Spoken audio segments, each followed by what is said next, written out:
Premier type de rêve que vous ferez régulièrement, vous êtes dans la maison que vous pourrez appeler maison familiale. Vous êtes déjà parti, mais dans le rêve, vous êtes là-bas. Qu'est-ce que vous faites là-bas alors que vous êtes parti il y a 5 ans? Qu'est-ce que vous faites là-bas alors que vous êtes parti il y a 6 ans?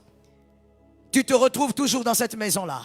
Tu es marié, mais tu te retrouves toujours dans cette maison, là où tu as grandi quand tu avais 7 ans, 8 ans. Au nom de Jésus, chacun a sa foi.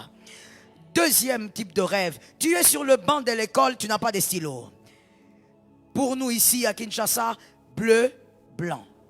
La tenue des humanités ou de l'école primaire. Tu as la tenue des humanités ou de l'école primaire. Mais quand tu es dans la salle, tu n'as pas de stylo. Quand tu es dans la salle, tu ne vois pas ton papier. Quand tu es dans la salle, tu oublies les réponses. Tu as vu ça quelque part. Ce soir, tu vas terminer avec l'histoire. Ça localise quelqu'un. Troisième type de songe que vous verrez.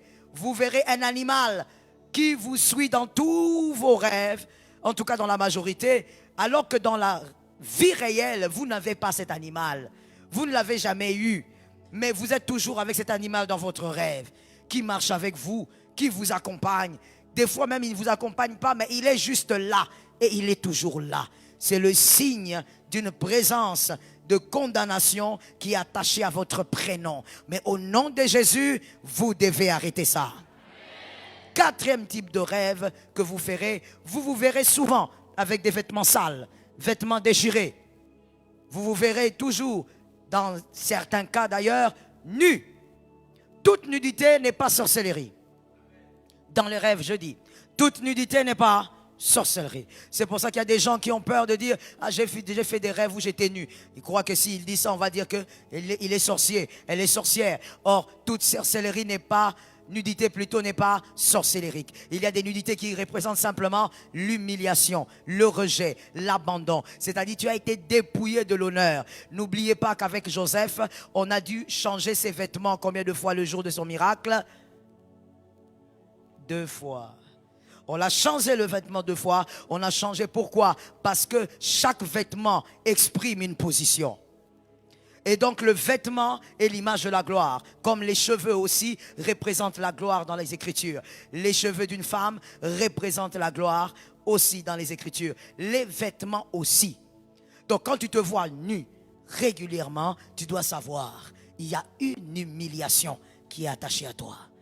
Ou quand tu es là, tu remarques que tu as seulement le caleçon et tu es en train de te cacher même dans ton propre rêve. Comprends qu'on veut te condamner à une humiliation, que l'Éternel te donne une victoire.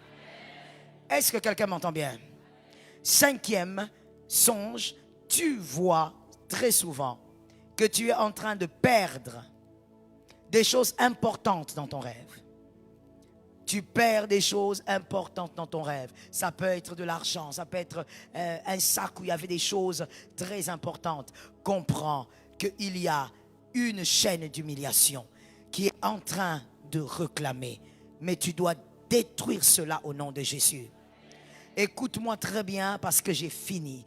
Voici ce que je te dis. Lorsque tu vis une faveur, que la faveur ne t'empêche pas de réclamer plus grand. C'est aussi l'une des choses qui fait à ce que tu es dans la condamnation d'humiliation, mais toi tu crois que tu es bien. Toi tu crois que quand on prêche là-dedans, toi tu n'es pas concerné. Parce que tu vois certaines faveurs. Écoute-moi bien. Lorsque Joseph était devenu intendant de la prison, il a dit, quand tu verras le Pharaon, souviens-toi. Quand tu sortiras, souviens-toi. Il ne s'est pas laissé tromper par les faveurs. Tu dois aller à ta place. Est-ce que quelqu'un est localisable? Ne te laisse pas tromper par les petites faveurs. On te prend, on te paye 500 balles. Tu dis oui, voilà, Dieu m'a béni. Frère, tu connais bénédiction? Hein, qu'Abraham parle, toi aussi tu parles, frère. C'est pas ça. Arrête de te tromper avec des petites choses. Ça, ce sont des petites gouttes. Dis à quelqu'un, ce sont des gouttes. Ah, dis à quelqu'un d'autre, ce sont des gouttes. Mais lorsque l'Éternel le fait, comprends que toi, tu es appelé à aller au-delà. Va au-delà et refuse toute forme de condamnation. Qu'aucune faveur ne soit comme un calmant pour toi. Oh, ne te calme pas là, va là où l'Éternel t'attend. Ta chaise, tu dois la posséder. Ta chaise, tu dois t'y asseoir. Ta chaise, tu dois t'installer. Si elle te suit, elle doit te reconnaître. Elle doit se soumettre à ta personne. Laisse-moi te dire, ta chaise doit citer ton nom.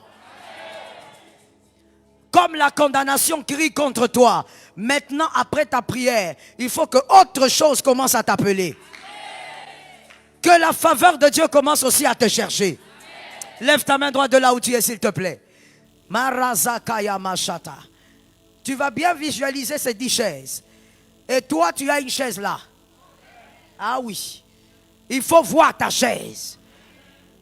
Je ne sais pas ce que c'est, mais toi, tu sais. Parce que tu es dans ta famille. Et c'est que tu vas recevoir, que ça permette aux autres aussi d'entrer. La main levée, on déclare ceci. Au nom de Jésus. Par le feu de Dieu. Je déclare ce soir. Je ne connais pas tout. Mais j'ai un Dieu qui connaît. Je rentre vers les origines. Et je déclare, ordonne, que tout ce qui est appelé contre moi, tout ce qui me condamne, tout autel qui me réclame, j'ordonne au nom de Jésus, le feu, le feu, le feu. Je brûle l'autel, je brûle l'autel, je brûle la liste, je brûle la condamnation. Au nom de Jésus, allume le feu, fire. Jesus, the glory of Jesus, the glory of Jesus.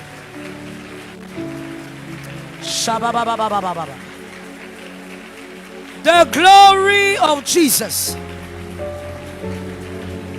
Yeah, mama, mama, mama, mama. Merci Jésus. Merci Jésus. Lève ta main droite s'il te plaît. Lève ta main droite s'il te plaît. Excuse-moi de t'interrompre mon frère. Pendant qu'on priait, j'entendais les noms des familles. Et ça c'est le langage de Dieu. On va citer le nom de nos familles. Ma soeur, mon frère, le nom que tu portes là, tu vas le crier. Et quand tu le cries, je ne dis pas tu le cites. Quand tu le cries, visualise le fait qu'il est en train de s'avancer pour s'asseoir. Est-ce que quelqu'un m'entend bien? Mon Dieu, je parle des choses tellement sérieuses. Marazekayama, Rabashataya Bababa, Rabashakaya. La main droite représente tous tes frères. Est-ce que tu as levé la main droite? Je vais compter jusqu'à 3. Tu citeras ton nom. On va citer le nom 3 fois. Ensuite, tu déclares, je prends ma place. On y va. 1, 2, 3. Prophétise maintenant.